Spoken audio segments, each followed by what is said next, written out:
नमस्कार साथियों। चंडीगढ़ सीआरपीएफ यानी सेंट्रल रेलवे पुलिस फोर्स के द्वारा सफाई कर्मचारी भर्ती की जो वैकेंसी निकाली गई थी उसके लिए आप सभी ने आवश्यक दस्तावेज और फॉर्म तैयार कर लिया होगा। जिन भी कैंडिडेट्स ने अभी तक तैयार नहीं किया है वो सभी अपना आवेदन तैयार कर ले हुए, क्योंकि 3 सितंबर 2026 प्रातः 10 बजे से आपके इंटरव्यू शुरू होंगे और उसी समय आपको अपना ऑफलाइन आवेदन जमा करवाना है। ठीक है, तो उसको देखते हुए साथियों हमने इंटरव्यू के लिए ऑनलाइन क्लासेज स्टार्ट की है, जिसमें आज अपनी पहली क्लास है। पहली क्लास में अपना टॉपिक रहने वाला है सीआरपीएफ से संबंधित महत्वपूर्ण प्रश्नोत्तरी। ठीक है, क्योंकि जाहिर सी बात है जिस डिपार्टमेंट में आप पे नौकरी करोगे उस डिपार्टमेंट से रिलेटेड आपसे यहाँ पर क्वेश्चंस पूछे जा सकते हैं। तो इनके लिए साथियों हमने कुछ हैंड राइटिंग नोट्स बनाए हैं, उनको आप एक बार देखिएगा। ये देखिए साथियों, हम स्टार्ट करते हैं। ठीक है, इधर से स्टार्ट करते हैं। यहाँ देखिए, केंद्रीय रिजर्व पुलिस फोर्स यानी सीआरपीएफ भारत का सबसे बड़ा अर्धसैनिक बल है। इसकी स्थापना 27 जुलाई 1939 को हुई थी। इम्पोर्टेंट, वेरी वेरी इंपॉर्टेंट, इसको आप याद रखेंगे। सीआरपीएफ की स्थापना कब हुई थी? 27 जुलाई 1939 को हुई थी। यह गृह मंत्रालय का अधीन है। इसका मुख्यालय कहाँ पर है? इंपॉर्टेंट, सीआरपीएफ का मुख्यालय नई दिल्ली में स्थित है। ठीक है, उसके अलावा वेरी वेरी इंपॉर्टेंट, मैं आपको फिर से बता देना चाहता हूँ, सीआरपीएफ का आदर्श वाक्य क्या है? सेवा और निष्ठा। इसको आप इंपॉर्टेंट लगाइएगा। सीआरपीएफ का आदर्श वाक्य क्या है? सेवा और निष्ठा। ठीक है, उसके अलावा इसका ध्येय वाक्य शांति सुरक्षा है। ठीक है, सीआरपीएफ देश की आंतरिक सुरक्षा बनाए रखने, कानून व्यवस्था को सुदृढ़ करने, नक्सल प्रभावित क्षेत्रों में अभियान चलाने, दंगों को नियंत्रित करने, चुनावी ड्यूटी, वीआईपी सुरक्षा तथा आपदा राहत कार्यों में महत्वपूर्ण भूमिका निभाता है। यह बल अनुशासन, निष्ठा, साहस और समर्पण के लिए जाना जाता है। इसका प्रतीक अशोक स्तंभ, चक्र और तिरंगे ध्वज से सुसज्जित है। ठीक है, सीआरपीएफ का आपसे पूछा जाए कि सीआरपीएफ का जो चिन्ह है उसमें क्या क्या आपको देखने को मिलेंगे, तो आपको बताना है अशोक स्तंभ, ठीक है, चक्र और तिरंगे ध्वज से सुसज्जित। यानी साथियों ये दोनों आपको सीआरपीएफ का जो लोगो होता है, सिंबल होता है, चिन्ह होता है, उसमें देखने को मिलेंगे। अशोक स्तंभ, ठीक है, चक्र और तिरंगे ध्वज से सुसज्जित होता है, जो देशभक्ति और सेवा की भावनाओं को दर्शाती है। सीआरपीएफ में पुरुष और महिला दोनों को सेवा का अवसर मिलता है। यह बल आधुनिक हथियारों, तकनीकी और प्रशिक्षण से सुसज्जित है।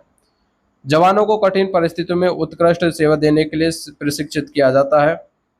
सीआरपीएफ की यूनिट्स देश भर में तैनात है। ये बल सदैव राष्ट्र की एकता, अखंडता और नागरिकों की सुरक्षा के लिए समर्पित है। सीआरपीएफ के जवान देश के सच्चे प्रहरी होते हैं, जो हर परिस्थिति में डटे रहते हैं और जनता की सेवा को अपना कर्तव्य मानते हैं। इसके अलावा साथियों इससे संबंधित प्रश्नोत्तरी हम देखते हैं। हाँ, सबसे पहले क्वेश्चन आपका रहने वाला है नंबर 1, सीआरपीएफ की फुल फॉर्म क्या है? तो आपको बताना है सेंट्रल रिजर्व पुलिस फोर्स यानी केंद्रीय रिजर्व पुलिस बल। सीआरपीएफ की स्थापना कब हुई थी? अभी आपको बताया था 27 जुलाई 1939। सीआरपीएफ का मुख्यालय कहाँ पे है? नई दिल्ली। सीआरपीएफ का आदर्श वाक्य क्या है? सेवा और निष्ठा। इन क्वेश्चंस को साथियों आप नोट कर लेवे या फिर इनको आप अच्छे से रट लेवे, क्योंकि डेफिनेटली आपसे यहाँ से क्वेश्चंस पूछा जाएगा।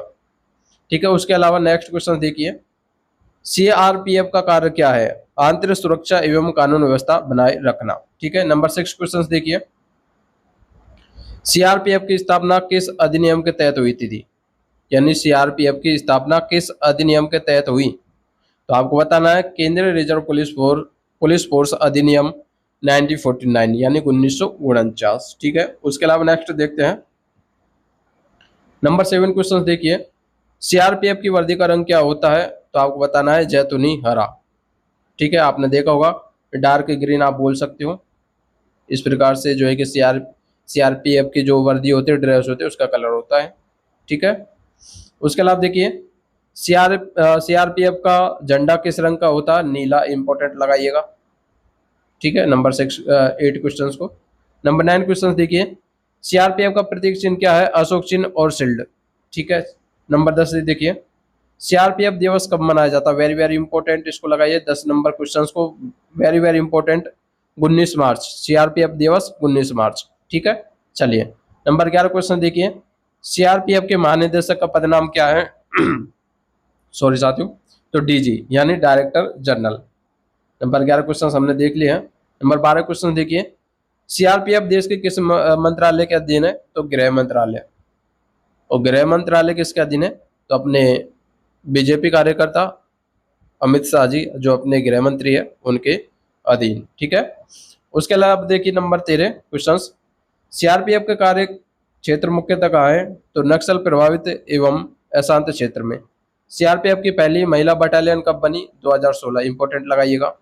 नंबर 15 क्वेश्चन देखिए, सीआरपीएफ में कुल कितने बटालियन है? तो 240 प्लस। ठीक है, कितने बटालियन? लगभग 240 प्लस आपको बता देना है। सीआरपीएफ की विशेष इकाई का क्या नाम है? कोबरा। ठीक है, वेरी डेंजर होते हैं ये सभी जो फोर्स वाले होते हैं, कोबरा फोर्स वाले आपने देखा होगा, वेरी डेंजर होते हैं, बहुत ज्यादा खतरनाक होते हैं। ठीक है। सीआरपीएफ की स्थापना का उद्देश्य क्या है? देशी रियासतों की सुरक्षा। नंबर 18 क्वेश्चन देखिए, सीआरपीएफ ने कौन सा ऑपरेशन सबसे पहले शुरू किया था? तो ऑपरेशन कोबरा। इंपोर्टेंट। ठीक है, ऑपरेशन कोबरा। नंबर 19 क्वेश्चन देखिए, सीआरपीएफ के जवान किस प्रकार की ड्यूटी करते हैं? तो सुरक्षा, कानून व्यवस्था, राहत कार्य। नंबर 20 क्वेश्चन देखिए, सीआरपीएफ की भूमिका आपदा के समय क्या रहती है? यानी आपदा के समय भूमिका क्या होती है? तो राहत एवं बचाव कार्य। ठीक है, तो आपने आज साथियों फर्स्ट टॉपिक देखा है सीआरपीएफ से संबंधित क्वेश्चंस, उसके बारे में महत्वपूर्ण जानकारी। उसी के साथ साथ यदि आप इंटरव्यू की और भी अच्छे से तैयारी करना चाहते हो तो साथियों इसके लिए हमने कंप्लीट हैंडराइटिंग नोट्स ई बुक पीडीएफ उपलब्ध करवा रखी है, जैसा कि आपको स्क्रीन पर दिखाई दे रहा है। ये संपूर्ण आप ई बुक पीडीएफ प्राप्त करना चाहते हो तो साथियों दिए गए व्हाट्सएप नंबर पर व्हाट्सएप मैसेज करके आप संपूर्ण ई बुक हैंडराइटिंग नोट्स प्राप्त कर सकते हो, जिससे कि आप इंटरव्यू की और भी अच्छे से तैयारी कर पाओ और आपका इंटरव्यू यहाँ पर क्लियर हो जाए। ठीक है। पीडीएफ के कॉस्ट की बात करते हो साथियों केवल मात्र आपको 100 रुपये में संपूर्ण हैंडराइटिंग नोट्स उपलब्ध करवाए जा रहे हैं। ठीक है, जिस भी कैंडिडेट्स को ये सब कुछ परचेज करना है दिए गए व्हाट्सएप नंबर पर व्हाट्सएप मैसेज करके ये संपूर्ण परचेज कर सकता है। चलिए, ओके, थैंक यू, धन्यवाद।